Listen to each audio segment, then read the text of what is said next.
अंतिम तुक या काफिया एक सा होता है नहीं है, इसलिए झूला भी जो है माँ की बाह का ही है।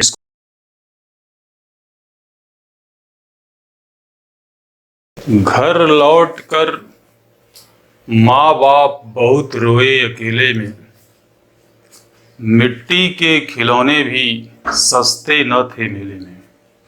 फिराक गोरखपुरी का ये शेर ही इन रुबाइयों की आधार भूमि है। बच्चों, रुबाई उर्दू साहित्य का एक छंद है और इसको जानना चाहिए कि उर्दू साहित्य के इस छंद को लिखने के लिए जिस फार्मूले की आवश्यकता पड़ती है उस फार्मूले को भी परीक्षा में पूछ लिया जाता है। फार्मूला ये है कि रुबाई छंद हमेशा 4 पंक्तियों में लिखा जाता है और इसमें पहली पंक्ति, दूसरी पंक्ति और चौथी लाइन का अंतिम तुक या काफिया एक सा होता है, जिसको उर्दू में हम काफिया कहते हैं, हिंदी में तुक कहते हैं। और तीसरी लाइन जो होती है वो स्वतंत्र होती है। जैसे कि आप देख रहे होंगे कि पहली लाइन के अंत में खड़ी शब्द आया है, दूसरी लाइन के अंत में भरी शब्द आया है, ये भी बड़ी है, और अंतिम लाइन में, चौथी लाइन में सी आया है, 100 पर बड़ी की मात्रा है। और ये तीनों लाइनें का तुक काफिया एक समान है, जबकि तीसरी लाइन में है ये स्वतंत्र है। तो ये विशेषता होती है उर्दू के रुबाई छंद की और इसको हम रुबाई कहते हैं। इस रुबाई में फिराक गोरखपुरी ने बहुत सुंदर ग्रामीण बाल्यकाल के, जिसको हम साहित्य हिंदी में वात्सल्य भी कहते हैं, वात्सल्य का वर्णन किया है। और इस वात्सल्यता में उन्होंने दिखाया है कि आज खिलौने कितने महंगे हैं बाजारों में, जिसे आम आदमी आज के दौर में खरीद नहीं सकता है। पहले ये खिलौने नहीं थे। इन खिलौनों के अभाव में आम आदमी, लोग, जनता और छोटे बच्चे चांद को ही अपना खिलौना बनाते थे, जिसकी कोई कीमत, पैसा नहीं देना होता था। और इसी खिलौने को लेकर के आकाश में देख करके, आसमान में देख करके बच्चे खेल खेल कर, दूध भात खा करके, आसमान की खुली चटाइयों पर सो करके धीरे धीरे अपना बचपन गुजार कर बड़े होते थे और फिर समाज में निकलते थे अपने कार्य को करने के लिए, अपनी क्षमताओं को करने के लिए, अपनी प्रतिभा को प्रदर्शित करने के लिए। लेकिन आज का दौर दूसरा है। इसीलिए फिराक साहब के शेर से मैंने शुरुआत किया था इसका कि अब मिट्टी के खिलौने भी सस्ते न थे मेले में। तो रुबाइयों को देखिए। पहली रुबाई है, आंगन में लिए चांद के टुकड़े को खड़ी, हाथों पे झुलाती है उसे गोद भरी, रह रह कर हवा में जो लोका देती है, गूंज उठती है खिलखिलाते बच्चे की हंसी। इस रुबाई में एक चित्र है, जिस चित्र को फिराक साहब ने शब्दों से कैद किया है। चित्र क्या है? चित्र यह है कि माँ अपने छोटे से बच्चे के साथ दुलार प्यार कर रही है, उसको खिला रही है। और इस दुलार प्यार और स्नेह दर्शाने में, उसके साथ खिलाने में, मनोविनोद में जो भावना प्रकट हो रही है माँ की अपने बच्चे के प्रति, उसी भावना को, उसी चित्र को, उसी बिंब को, उसी इमेज को इसमें कैद किया गया है। आंगन में लिए चांद के टुकड़े को, चांद का टुकड़ा प्रतीक है यहां पर सबसे प्रिय के लिए। एक मां के लिए सबसे प्रिय कौन होता है? आपका उत्तर आ गया होगा कि एक माँ के लिए सबसे प्रिय उसका बच्चा है, बेटा है। उस चांद के टुकड़े को लिए आंगन में, घर के आंगन में खड़ी है। कौन खड़ी है? मां खड़ी है। हाथों पे झुलाती है उसे गोद भरी, अपनी गोद में लेकर के, फिर हाथों में लेकर के मां उसको झूला झुला रही है। मां की बाहें ही उसके झूला हैं। आज के जमाने के, आज के दौर के बड़े बड़े घरों के फैशनेबल झूले जो बाजारों से आते हैं, महंगे झूले आते हैं, ये झूले उस माँ के पास नहीं हैं। इसलिए झूला भी जो है माँ की बाह का ही है। माँ ने अपनी बाह को ही अपने बेटे के लिए, अपने बच्चे के लिए झूला बना दिया है और उसी झूले से माँ अपने बच्चे को झुला रही है। इसी भाव को, इसी माँ के समर्पण को, इसी माँ के स्नेह को, इसी माँ की वात्सल्यता को आपको पकड़ना है। इसमें रह रह के हवा में जो लोका देती है, जैसे झूले पर बच्चे झूलते हैं और हवा में तैरते हैं, उसी प्रकार से अपनी बाहों से ही उसे वह रह रह करके झूला झुला रही है।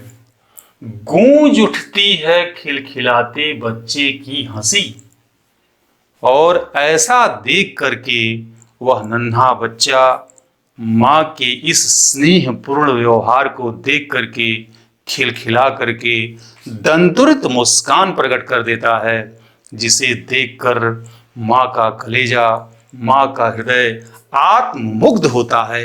आत्ममुग्ध का मतलब कि अति प्रसन्न अपने अंदर होता है, और माँ का यह प्रसन्न होना ही, खुशी होना ही बच्चे को देख करके उसका सबसे बड़ा सुख है, सबसे बड़ा धन है, सबसे बड़ी संपत्ति है। और ये माँ के स्नेह और समर्पण की बात है बच्चों। और बहुत अच्छी बात है कि आज इसको मातृ दिवस के दिन पर पढ़ रहे हैं। इसलिए मातृ दिवस पर माँ के और बच्चे के इस वात्सल्य व्यवहार के आदान प्रदान का जो इमेज बन रही है, वास्तव में इसके सौंदर्य में और वृद्धि कर रही है।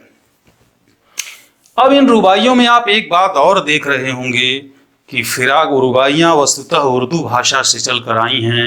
फिराक साहब ने उर्दू में भी लिखा है, लेकिन हिंदी में भी लिखा है, लोक भाषाओं का भी प्रयोग किया है। और जब हिंदी के पाठ्यक्रम में आया है तो आपको इसकी भाषा शैली को भी जानना होगा।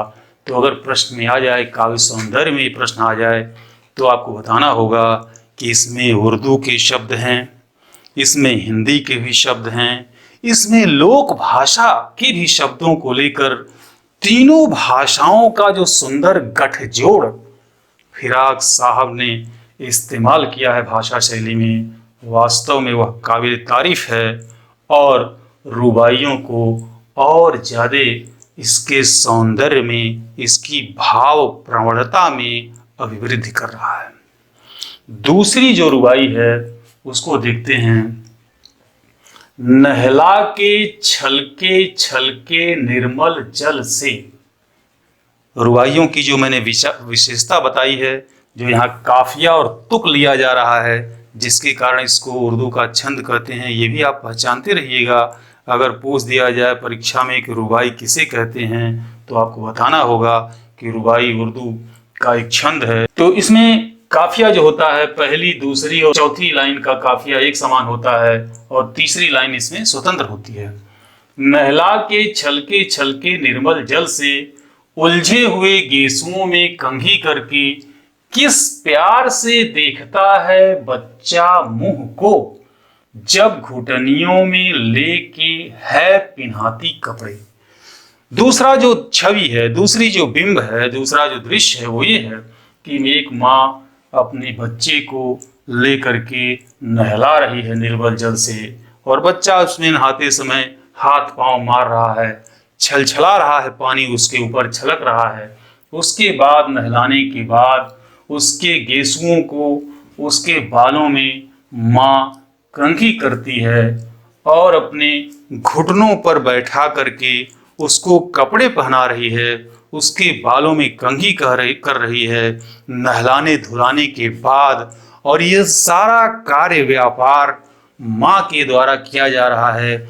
और जब इस कार्य व्यापार को नन्हा बच्चा माँ के मुंह की तरफ, चेहरे की तरफ देखता है, तो किस प्यार से देखता है बच्चा मुंह को, माँ के मुंह को बच्चा जिस प्यार से देख रहा है, उस प्यार के लिए शब्द कम पड़ जाएंगे। शब्द ही कह लीजिए नहीं है, सिर्फ भाव है, महसूस करने की चीज है। और यह सिर्फ बच्चा ही जान सकता है, बच्चा ही महसूस कर सकता है माँ के उस प्रेम को, और कोई महसूस नहीं कर सकता है। तीसरी रुबाई जो इसकी है वह है कि दिवाली की शाम घर पुते और सजे, चीनी के खिलौने जगमगाते लावे, वो रूपवती मुखड़े पर एक नर्म दमक, बच्चे के घरौदे में जलाती है दिए। यह जो दृश्य है वह दिवाली का दृश्य है। और दिवाली के दिन किस प्रकार से हमारे आपके घरों का रंग रोशन होता है, लिपाई पुताई होती है, साफ सफाई होती है, परिवार में बच्चों और परिवार के सदस्यों का इस मौके पर, इस त्योहार पर क्या व्यवहार होता है, इस चित्र को इसमें खींचा है फिराक साहब ने। दिवाली की शाम है, घर पुते और सजे हैं, घर को यानी उसकी रंग रोशन कर दिया गया है, सजा धजा दिया गया है। चीनी के खिलौने जगमगाते लावे, चीनी के खिलौने आते हैं, आपको मालूम होगा दिवाली के दिन मिठाइयाँ आती हैं, और धान के लावे जो चांदी की तरह जगमगाते होते हैं वो आते हैं, और उन्हीं से पूजा होती है, वही प्रसाद रूप में बंटता है। वो रूपवती मुखड़े पर एक नर्म दमक, रूपवती मुखड़ा जो माँ का है उस पर एक दमक है, एक चमक है, नर्म दमक है, कोमल है, मुलायम है। और जो चमक होती है उसमें जब कोमलता हो, मुलायमपन हो, कठोरता न हो, तो उसके सौंदर्य में और वृद्धि हो जाती है। और जब इस दमक को, इस कांतिमय मुख को, चेहरे को, माँ के चेहरे को जब बच्चा देखता है, और क्या देखता है कि ऐसी माँ बच्चे के घरौदों में जलाती है दिए। बच्चे जो छोटे छोटे अपना मिट्टी का घरौदा बनाए हैं, सारे घरों को दीपों से सुसज्जित करने के बाद माँ जब उस छोटे से बच्चे के कोमल हाथों से बनाए गए मिट्टी के घरौंदे में जब ले जाकर के एक दिया रख देती है, तो बच्चा उस रखे हुए अपने घरौंदे में दिए को देखकर अति प्रसन्न होता है, बहुत खुश होता है कि माँ ने घर को तो सजाया, घर में दिए रखे, लेकिन मेरे मिट्टी के छोटे से घरौंदे को, जो नाचीज किनारे थी, जिसको देखा नहीं जा रहा था, जो उपेक्षित लग रही थी, उसमें भी ले जा करके माँ ने दिया रख करके बच्चे के उस प्रेम को जो है बढ़ा दिया है, बच्चे के मनुहार को, बच्चे की कला को बढ़ा दिया है। ऐसा व्यवहार देख करके बच्चा बहुत ही खुश होता है। अगला रुबाई है, आंगन में ठुनक रहा जिद आया है, बालक तो है चांद पे ललचाया है, दर्पण उसे देकर कह रही है माँ, देख आईने में चांद उतर आया है। यहाँ पर बच्चा जिद में आ गया है, और जिद में इसलिए आ गया है कि उसने चांद को खिलौना माना है, और खिलौना मान करके माँ से जिद कर बैठता है कि मैया मैं तो चंद खिलौना ले हूँ, जिसको कभी सूरदास ने कृष्ण के संदर्भ में लिखा था, और उन्होंने यशोदा से जिद कर दिया था अपनी माँ से कि मैं तो चंद्रमा लूंगा। वही चीज यहाँ पर भी है, यहाँ भी बच्चा चंद्रमा को देखकर माँ से जिद कर बैठा है कि मैं तो माँ चंद्र रूपी खिलौना लूंगा। और पहले बच्चे, मैंने बताया था कि चांद को ही अपना खिलौना मानकर बच्चे खेल लेते थे। महंगे खिलौने बस की बात नहीं थी लोगों की खरीदना, थे भी नहीं, और आज का दौर कुछ दूसरा है। तो ऐसे में माँ उसको कैसे समझा रही है, आंगन में ठुनक रहा जिद आया है। आंगन में खेलते खेलते बच्चा चंद्रमा को देखता है और जिद कर बैठता है, बालक तो है चांद पे ललचाया है। बालक तो चंद्रमा देख करके ललचा गया कि मैया मैं तो चंद्र खिलौना ले हूँ, हे माँ मैं तो चंद्रमा से खेलूंगा। माँ चक्कर में पड़ जाती है कि क्या करें, कैसे उसको समझाएं। तो उसने एक उपाय सोचा। दर्पण उसे देकर कह रही है, माँ देख आईने में चांद उतर आया है। माँ ने दर्पण के सामने उस बच्चे को रखा, दर्पण में उसका चेहरा आ गया और माँ के लिए तो बेटे का चेहरा ही चांद है। इसलिए उन्होंने कहा कि देख देख इस आईने में चांद उतर आया है। और बच्चा उसको देखकर अपनी जिद छोड़ता है और उसी में फिर खेलने में मशगूल हो जाता है।